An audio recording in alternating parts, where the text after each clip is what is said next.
кейбір діни деструктивті ағым өкілдерінің зайырлы қоғамды сынап, тағут немесе дарул харб, яғни соғыс өлкесі мемлекеті деген секілді айыптауларды жиі естиміз.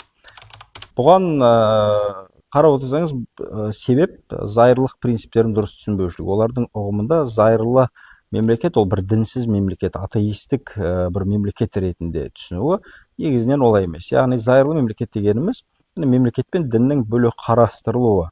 Яғни дін мемлекеттің ісіне, мемлекет діннің ісіне араласпауы. Бірақ араласпайды дегенде белгілі бір құқық мәселесін, егер де құқық бұзушылық болып жатса белгілі бір діни жағдайда, ол кезде мәселе мемлекет құқықтық негізде, заң негізінде бір шара қолдануға ол құқылы. Себебі елдің тұтастығы үшін, мемлекеттің бірлігі, тұтастығы үшін бұндай шаралар атқарылады.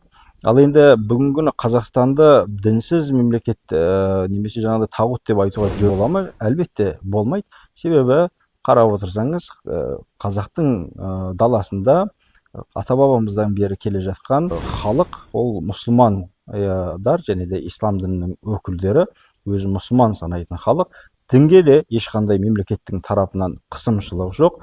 Аллаға шүкір, қаншама мәселен 3000-ға жуық мешітіміз жұмыс істейді. Тіпті мемлекеттің өзі кейбір қаламыздың көрікті жерлерінен мешіт ашуға, салуға мүмкіндік беріп, жер бөліп беріп жатыр.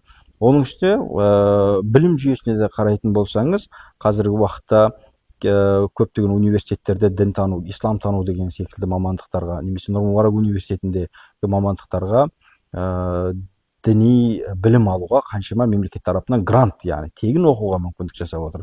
Одан бөлек Қазақстан мұсылмандар діни басқармасына қарасты 9 шақты колледж, медресе колледж жұмыс істеп отыр. Яғни сіздің 9 сыныптан бастап діни білім алуыңызға жағдай жасап отыр. Әрі беретін дипломды да мемлекеттің, яғни білім және ғылым министрлігінің тарапынан бекітілген бір диплом ретінде беріп отыр.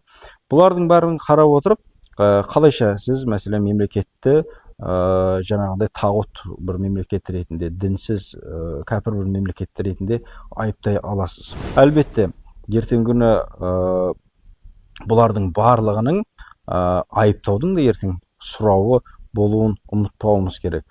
Сондықтан да бұндай кейбір діни деструктивті ағымдардың жаласының ешбір негізі жоқ. Керісінше сіздің тіпті діни наным сеніміңізге, жеке діни наным сеніміңізге ешкім қол сұғып жоқ. Конституцияның өзінде бекітіп берген әркімнің діни наным сенім бостандығына қол сұғылмайтындығы. Осыдан кейін біз ешқалайда бұл мемлекетті, қазақтың даласын, Құдай сақтасын, кәпір бір мемлекет ретінде мәміле құруға болмайды. Бұлар тек қана мемлекеттің ішінде іріткі салу, бүлік шығару, белгілі бір саяси ойындардың құралы болып отырғандарын білу керек. Ертеңгі күні мемлекетте тыныштық, бейбітшілік болмаса, дін ұстану да мұң болатындығын бұл топ адамдары сезбейді. Мәселен, Сирияға барды. Не болды? Сирияда тіпті мәселен дін ұстанбақ түгіл өмір сүру мүмкін болмай қалды. Жусан операциясымен келген қаншама азаматтарымызбен сөйлескенімізде, олардың керісінше ол жақтағы хаостардың, былайша айтқанда қаншама бүліктің ортасынан шыққаннан кейін, көз жеткеннен кейін тыныштықтың қадірін біліп жатқандығын талай естіген болатынбыз.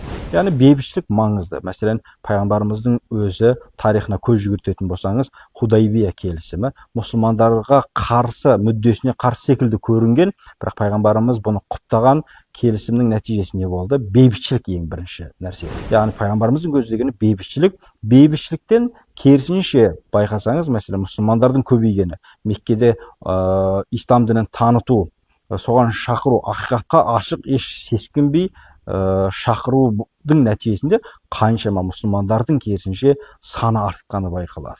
Нәтижесінде бұл Худайбия келісімін, бейбітшілік келісімін керісінше мүшриктердің өзінің тарапынан бұзғандығын бәріміз куәміз. Сондықтан да ең бірінші, бәрінен бұрын Құранда да айтады, бір аймақтың бейбітшілігі.